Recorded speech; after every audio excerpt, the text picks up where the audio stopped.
Hi dear friends, ഇന്ന് chicken fried റൈസിൻ്റെ റെസിപ്പിയാണ് കാണിക്കുന്നത്. പെട്ടെന്ന് റെഡിയാക്കി എടുക്കാൻ പറ്റുന്ന ഒരു ചൈനീസ് വിഭവമാണ് ചിക്കൻ ഫ്രൈഡ് റൈസ്. എങ്ങനെയാണ് ഇത് ചെയ്യുന്നത് എന്ന് നമുക്ക് നോക്കാം. ഞാൻ രോഷ്നിയാണ് and you are watching heart to heart tinkles. അപ്പോൾ ചിക്കൻ ഫ്രൈഡ് റൈസ് തയ്യാറാക്കാനായിട്ട് ആദ്യം നമുക്ക് റൈസ് ഒന്ന് വേവിച്ചെടുക്കാം.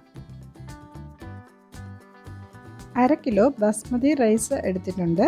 ഇത് നന്നായിട്ട് വാഷ് ചെയ്തിട്ട് ഒരു അരമണിക്കൂർ കുതിരാനായിട്ട് മാറ്റി വയ്ക്കാം. അരി വേവിച്ചെടുക്കാനായിട്ട് ഞാനിവിടെ വലിയൊരു പാത്രത്തിൽ വെള്ളം തിളയ്ക്കാനായിട്ട് വെച്ചിട്ടുണ്ട്.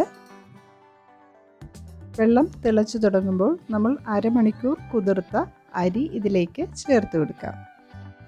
അരി വെന്ത് വരുമ്പോൾ തമ്മിൽ ഒട്ടിപ്പിടിക്കാതിരിക്കാനായിട്ട് 1 ടേബിൾ സ്പൂൺ സൺഫ്ലവർ ഓയിൽ കൂടെ വെള്ളത്തിൽ ഒഴിച്ചിട്ടുണ്ടായിരുന്നു.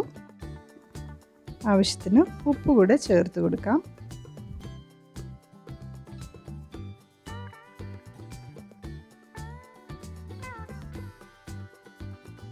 ഇതിപ്പോൾ ഒരു 90% വെന്തിട്ടുണ്ട്. ഇത് മതിയാവും. നമുക്കിത് പെട്ടെന്ന് തന്നെ വെള്ളത്തിൽ നിന്നും ഊറ്റി മാറ്റാം. എന്നിട്ട് തണുക്കാനായിട്ട് ഒരു പാത്രത്തിൽ ഒന്ന് സ്പ്രെഡ് ചെയ്ത് വെക്കാം. ഞാനിവിടെ 300 ഗ്രാം ബോൺലെസ് ചിക്കൻ എടുത്തിട്ടുണ്ട്. ഇത് നമുക്കൊന്ന് വേവിച്ചെടുക്കാം. അപ്പോൾ ആവശ്യത്തിന് ഉപ്പും 1 ടീസ്പൂൺ കുരുമുളക് പൊടിയും കൂടി ചേർത്തിട്ട് ഇതൊന്ന് വേവിച്ചെടുക്കാം. ഇതിലേക്ക് 3 മുട്ട ആവശ്യമുണ്ട്. അപ്പോൾ അതിൽ കുറച്ച് ഉപ്പും എരിവിനനുസരിച്ച് കുരുമുളക് പൊടിയും കൂടെ ചേർത്തിട്ട് നന്നായിട്ടൊന്ന് ബീറ്റ് ചെയ്തിട്ട് ഇതൊന്ന് സ്ക്രാമ്പിൾ ചെയ്തെടുക്കാം.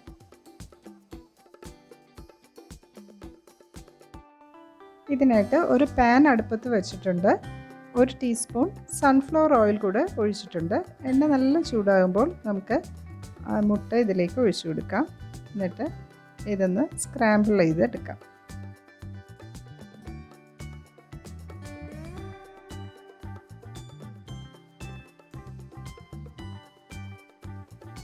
എന്നിട്ട് ഇത് ഒരു സൈഡിലേക്ക് നമുക്ക് മാറ്റി വയ്ക്കാം. ഒരു കടായി അടുപ്പത്ത് വെച്ചിട്ടുണ്ട്. 2 ടേബിൾ സ്പൂൺ സൺഫ്ലവർ ഓയിലും കൂടെ ഒഴിച്ചിട്ടുണ്ട്. എണ്ണ നല്ല ചൂടാകുമ്പോൾ ഇതിലേക്ക് ഒരു 7-8 വെളുത്തുള്ളി ചെറുതായിട്ട് ചോപ്പ് ചെയ്തത് ചേർത്ത് കൊടുക്കാം. ഇനി 2 ടേബിൾ സ്പൂൺ സ്പ്രിംഗ് ഒണിയൻ കൂടെ ചേർത്ത് കൊടുക്കാം. 1 മിനിറ്റ് ഒന്ന് ഇളക്കി കൊടുക്കാം. ഇനി നമുക്കിതിലേക്ക് ഒരു പച്ചമുളക് ചോപ്പ് ചെയ്തതും ഒരു ചെറിയ പീസ് ഇഞ്ചി ചോപ്പ് ചെയ്തതും കൂടെ ചേർത്ത് കൊടുക്കാം. 1 മിനിറ്റ് ഒന്ന് ഇളക്കി കൊടുക്കാം. ഇനി ഇതിലേക്ക് വെജിറ്റബിൾസ് ആഡ് ചെയ്യാം. ഞാനൊരു മീഡിയം സൈസ് ക്യാരറ്റാണ് ചോപ്പ് ചെയ്ത് എടുത്തിട്ടുള്ളത്. പിന്നെ ഒരു 8-10 ബീൻസും ഇതുപോലെ കട്ട് ചെയ്ത് എടുത്തിട്ടുണ്ട്. ഇനി നമ്മളിതിലേക്ക് ചേർക്കുന്നത് ക്യാബേജാണ്. അതും 1 കപ്പുണ്ട്. ക്യാപ്സിക്കം ഒരു മീഡിയം സൈസിലുള്ളത്. കുറച്ച് ഗ്രീൻ പീസ് കൂടെ ചേർക്കുന്നുണ്ട്. ഇത് വേവിച്ചെടുത്തിട്ടുള്ളതാണ്. ഇനി ഇതൊന്ന് ഇളക്കി കൊടുക്കാം. ഹൈ ഫ്ലെയിമിൽ വെച്ചാണ് നമുക്കിത് ചെയ്തെടുക്കേണ്ടത്. ആവശ്യത്തിന് ഉപ്പ് കൂടെ ചേർത്ത് കൊടുക്കാം. ഒരു സവാള കട്ട് ചെയ്ത് വെച്ചിട്ടുണ്ട്, അതുകൂടെ ആഡ് ചെയ്യാണ്. ഇനി ഈ വെജിറ്റബിൾസ് ഒന്ന് ഹാഫ് കുക്ക് ആക്കി എടുക്കുന്നതേ ഉള്ളൂ. ഒരുപാട് നമ്മൾ വേവിച്ചെടുക്കുന്നില്ല. ആദ്യം നമ്മൾ 2 ടേബിൾ സ്പൂൺ സ്പ്രിംഗ് ഒണിയൻ ചേർത്തിട്ടുണ്ടായിരുന്നു. ഇപ്പോൾ നമ്മൾ വെജിറ്റബിൾസൊക്കെ ആഡ് ചെയ്യുന്നതിനോടൊപ്പം തന്നെ ഒരു 4 ടേബിൾ സ്പൂൺ കൂടെ ചേർത്തിട്ടുണ്ട്. അതൊന്ന് നോട്ട് ചെയ്യണേ. ഇതിലേക്ക് ഇനി കുരുമുളക് പൊടിച്ചത് കൂടെ ചേർത്ത് കൊടുക്കാം. ഞാനിവിടെ ഒരു 3/4 ടേബിൾ സ്പൂൺ ചേർക്കുന്നുണ്ട്. നമ്മുടെ എരിവിനനുസരിച്ച് ചേർത്താൽ മതിയാവും. അപ്പോൾ വൈറ്റ് പെപ്പറോ അല്ലെങ്കിൽ ബ്ലാക്ക് പെപ്പറോ ഏതാണ് അവൈലബിൾ അത് ചേർത്താൽ മതിയാവും. ഞാൻ ബ്ലാക്ക് പെപ്പർ പൗഡറാണ് ചേർത്തിട്ടുള്ളത്. ഇനി നമുക്ക് സോയ് സോസ് ചേർത്ത് കൊടുക്കാം. 1 ടേബിൾ സ്പൂണാണ് ചേർത്ത് കൊടുക്കുന്നത്. അപ്പോൾ സോസ് ആഡ് ചെയ്യാൻ നേരത്ത് ഫ്ലെയിം ഒന്ന് കുറച്ച് വയ്ക്കണേ. ഇനി ചില്ലി സോസ് കൂടെ ഒഴിച്ചു കൊടുക്കാം. അതും 1 ടേബിൾ സ്പൂണാണ് ചേർക്കുന്നത്. 1 ടേബിൾ സ്പൂൺ ടൊമാറ്റോ സോസ് കൂടെ ഒഴിക്കുന്നുണ്ട്. എല്ലാം നന്നായിട്ടൊന്ന് മിക്സ് ചെയ്തെടുക്കാം. നെക്സ്റ്റ് നമുക്ക് ഇതിലേക്ക് നമ്മൾ റെഡിയാക്കി വെച്ചിട്ടുള്ള മുട്ട ചേർത്ത് കൊടുക്കാം. ഇനി നമുക്ക് വേവിച്ച് വെച്ചിട്ടുള്ള ചിക്കൻ ചേർത്ത് കൊടുക്കാം. ഇതുപോലെ ചെറിയ പീസാക്കി എടുത്തിട്ടുണ്ട്. അതുകൂടെ ഇതിലേക്ക് ആഡ് ചെയ്യാം. ഒന്നുകൂടെ ഇതെല്ലാം ഒന്ന് മിക്സ് ചെയ്തെടുക്കാം. 1 ടേബിൾ സ്പൂൺ നാരങ്ങ നീര് കൂടെ ഒഴിക്കുന്നുണ്ട്. ഇതിന് പകരം വിനാഗിരി ആഡ് ചെയ്താലും മതിയാവും.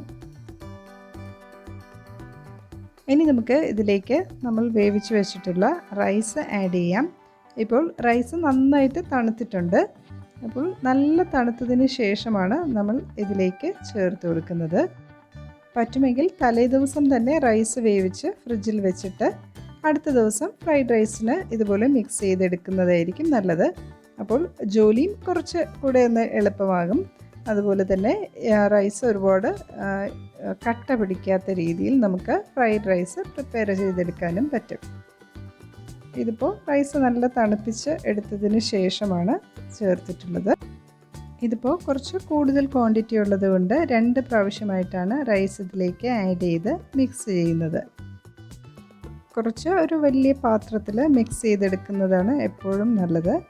അപ്പോൾ മിക്സ് ചെയ്യാൻ കുറച്ചുകൂടെ ഈസി ആയിരിക്കും. ഇനി ഈ മിക്സിങ്ങിലാണ് നമ്മുടെ ഫ്രൈഡ് റൈസിൻ്റെ ടേസ്റ്റ്.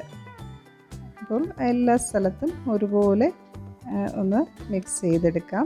ഈ വൈറ്റ് റൈസൊക്കെ എല്ലാം ഒരേ കളറിൽ ആയി വരുന്നത് വരെ നമുക്കിതൊന്ന് നന്നായിട്ടൊന്ന് മിക്സ് ചെയ്ത് കൊടുക്കാം.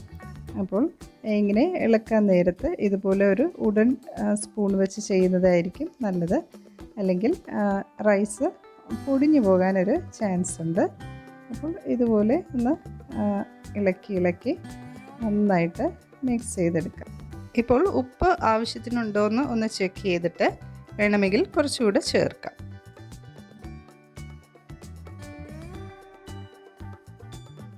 അങ്ങനെ നമ്മുടെ ഫ്രൈഡ് റൈസ് റെഡി ആയിട്ടുണ്ട്. പെട്ടെന്ന് ഉണ്ടാക്കിയെടുക്കാൻ പറ്റുന്നതും കുട്ടികൾക്കൊക്കെ വളരെ ഇഷ്ടവുമാകുന്ന ഒരു ഡിഷ് തന്നെയാണ് ചിക്കൻ ഫ്രൈഡ് റൈസ്. എല്ലാവരും ഒന്ന് ട്രൈ ചെയ്ത് നോക്കണേ. വീഡിയോ ഇഷ്ടമായെങ്കിൽ പ്ലീസ് ലൈക്ക് ആൻഡ് ഷെയർ. അതുപോലെ ഇതുവരെയും ടിങ്കിൾസ് സബ്സ്ക്രൈബ് ചെയ്യാത്ത ഫ്രണ്ട്സ് ഒന്ന് സബ്സ്ക്രൈബ് ചെയ്ത് സപ്പോർട്ട് ചെയ്യണേ. വീണ്ടും മറ്റൊരു വീഡിയോയുമായി കാണാം. നന്ദി, നമസ്കാരം.